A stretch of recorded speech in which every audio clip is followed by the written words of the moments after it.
شاہ ولی اللہ محدث دہلوی وہ ہستی ہیں جن کو تمام مکاتب فکر بڑی عزت کی نگاہ سے دیکھتے ہیں. ہم بھی ان کو محدث اور اللہ کا ولی مانتے ہیں. دیوبندی حضرات ہم سے زیادہ مانتے ہیں کیونکہ اشرف علی تھانوی نے حکایات الاولیاء کے اندر شاہ ولی اللہ کے فضائل کا پورا چیپٹر قائم کیا. غیر مقلدین جو اپنے آپ کو اہل حدیث کہلواتے ہیں ان کا ابن باز فتاوی برائے خواتین اس کا پڑھیں، اس کا مقدمہ خالد سیف نے لکھا.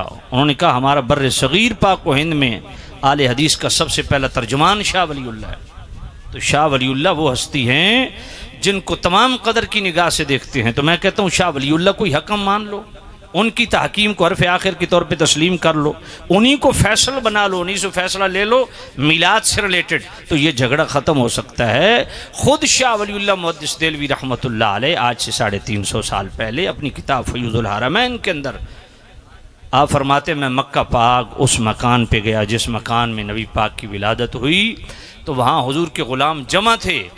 والناس یصلون علی النبی، حضور کے غلام جمع ہو کے کیا کر رہے تھے؟ فرمایا حضور پر درود و سلام پڑھ رہے تھے. یذکرون ارحاساتہ التی ظہرت فی ولادتہ ومشاہدۃ قبل بعثتہ، فرمایا اس میلاد کی محفل میں جو اس مکان پہ منعقد تھی جس میں حضور کی ولادت ہوئی، وہ حضور کے غلام صرف درود و سلام نہیں پڑھ رہے تھے، میلاد کے واقعات پڑھ رہے تھے.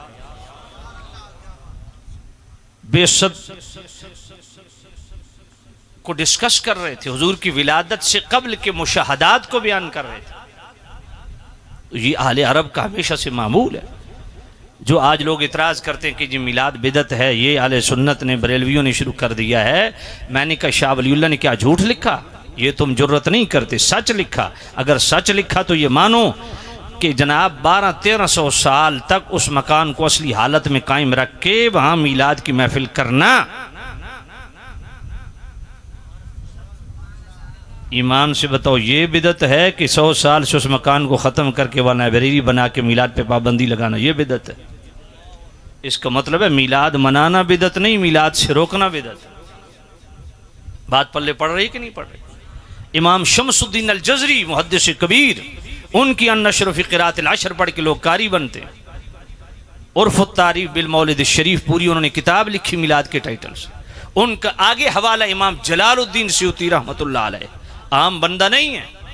امام جلال الدین سیوطی وہ حضوری والی ہستی ہیں کہ دیوبند کے اتنا بڑا عالم اور اتنا بڑا شیخ الحدیث انور شاہ کاشمیری فیض الباری شرح بخاری کی پہلی جلد صفحہ 201 پہ لکھتا ہے کہ امام جلال الدین سیوطی تو وہ ہستی ہیں جن کو بیداری کے عالم میں جاگتے ہوئے 20 سے زائد مرتبہ حضور کا دیدار ہو.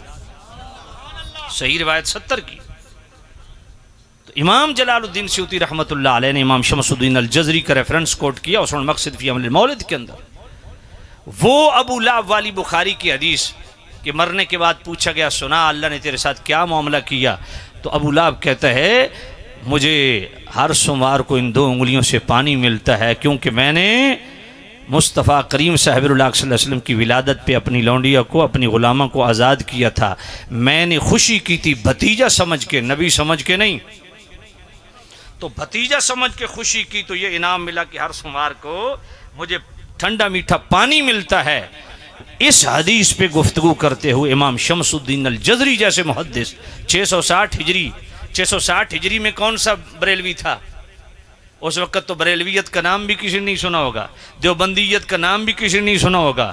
تو یہ سارے جو حوالے دے رہا ہوں یہ تو اعلی حضرت کی پیدائش کے پہلے سے ہیں. اس کا مطلب یہ ہے کہ یہ میلاد کی وہ خیرات ہے جو بن مانگے اللہ نے اہل سنت کو عطا فرمائی ہے.